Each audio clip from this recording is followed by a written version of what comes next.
Be gentle with your hips. You are getting old. If your hips hurt, you gotta sit down and rest more. Definitely don't try to increase your range of motion. You'll only hurt yourself. And don't try to get into weird primitive squatting positions because it puts your hips and your knees in extreme angles and will break you. The best way to preserve your hip joints and your whole body in general is to rest. Do as little as possible.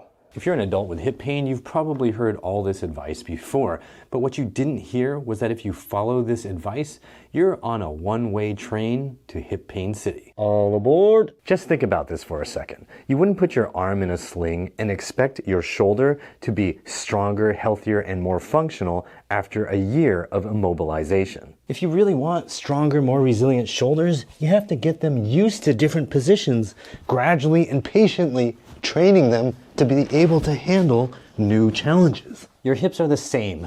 If you treat them like they're broken all the time, they will eventually function like they are totally broken. Providing a healthy dose of challenge done at a safe, gradual pace that gradually expands your limits is how you maintain healthy, functional hips. Don't listen to this guy. If you use it, you'll lose it. Look, I'm not a doctor, and I don't have a double-blind, placebo-controlled study to support my opinion, but I think the reality is you use it or you lose it.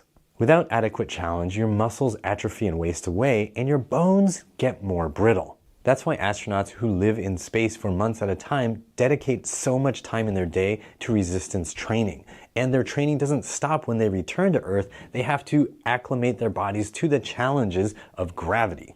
Having healthy hips means you're able to get up and down from the floor, pick things up, carry things without worrying about hip pain. It means being able to sit down and rest without a chair and without lying down in the dirt. And it can mean much more than that. For me, healthy hips means being able to run, jump, play with my kid, ride a snowboard or a one-wheel, and be able to dance comfortably in all kinds of different positions. What does it mean for you? Drop me a comment down below. Healthy hips for me means being able to watch K-pop Demon Hunters from my couch. Here are 2 simple, safe things you can do at home right now to get healthier hips. Stand next to a wall and put your butt on the wall and move your feet out so you feel really stable. If you're on hardwood, no fuzzy, slippery socks. Please make sure you have grip. Then you're going to bend at the hips, trying to get as close to the floor as you can. You're probably going to feel a big stretch in your hamstrings as they learn to lengthen and allow your pelvis to tip forward. When you're doing this, you're moving the pelvis, not your spine. The pelvis is going to tip, your upper body comes along for the ride. Go to wherever it feels challenging and hang out there. Breathe. Take 5 breaths, feeling those muscles quivering, shaking, and struggling a little bit. But don't make it super intense. Go to a light to medium level of challenge, especially when you start.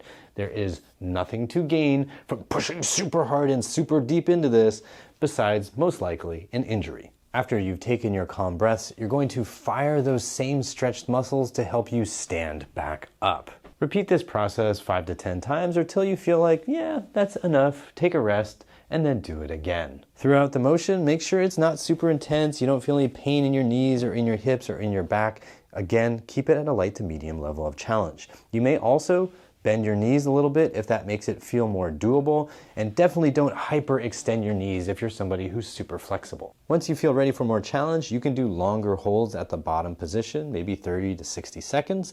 You can also put your hands behind your head. That adds a little extra resistance and work for your hamstrings and hip muscles. And remember to really focus on your hamstrings and your butt muscles working to help you come back up. This is a great first step toward building the competence to pick things up like pencils and pelvises from the floor. Stay against the wall for the second drill. You're going to have your feet around a shoulder width apart. It can be wider, it can be narrower, whatever is comfortable for you. You may also want to have a chair in front of you to help you balance, especially as you start getting lower. Find a distance from the wall that feels stable for you. Then you're going to bend your knees just until you start to feel work happening in your thighs. Hold that position and feel your thigh muscles burn. When you're ready for a little bit more challenge, hinge at the hips, bringing your back off of the wall and making sure you're not just rounding your spine like this. You're keeping your spine straight, and now you have introduced what's called hip flexion, meaning you're bringing your torso closer to the thigh bone. You're closing down this angle. You're going to hold that position for as long as you comfortably can with no pain in the hips, no pain in the back, no pain in the knees. You want to feel muscles working. When they get fatigued, you can go ahead and get out. Take a minute or two of rest and then do it again. Over time, your thigh muscles and your butt muscles are going to get stronger, and they're going to allow you to get lower and lower while still feeling comfortable and stable. As you get lower in this squat, you'll probably want some support in front of you, and you're going to need to start adjusting your feet either out or in, depending on the comfort and mobility levels of your knees and your ankles. I go into detail about this exercise in a video I'm going to link in the description box and also up here. But if you're just starting, you're not going to be driving down to the bottom just yet, so take your time and develop mastery of the top half of this motion. It may seem hard to believe right now, but working on the top half of that squat is going to be really important in getting you all the way down to the bottom safely and comfortably. Just remember that slow is safe and fast is foolish, so don't rush to doing the hardest version of any exercise that you've never done before.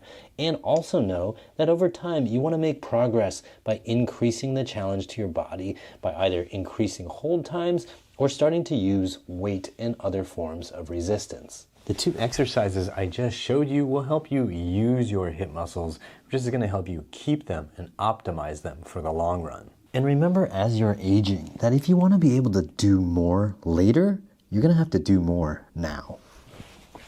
And if you want a comprehensive program to help you rebuild your hips and lower body at home, be sure to check out the Healthy Hips program at uprighthealth.com/HH. It's linked down below. And if you're already getting senior citizens discounts, be sure to check out the seniors program, which is linked down below too. The two simple exercises I just taught you are just a tiny fraction of what's available in the Healthy Hips program, so I do hope you'll check it out. In the meantime, check out this video right here to improve your hips. Let me know in the comments how these drills helped you, and as always, I hope you remember that pain sucks, life shouldn't. Oh, and also a huge thanks to these people for their support.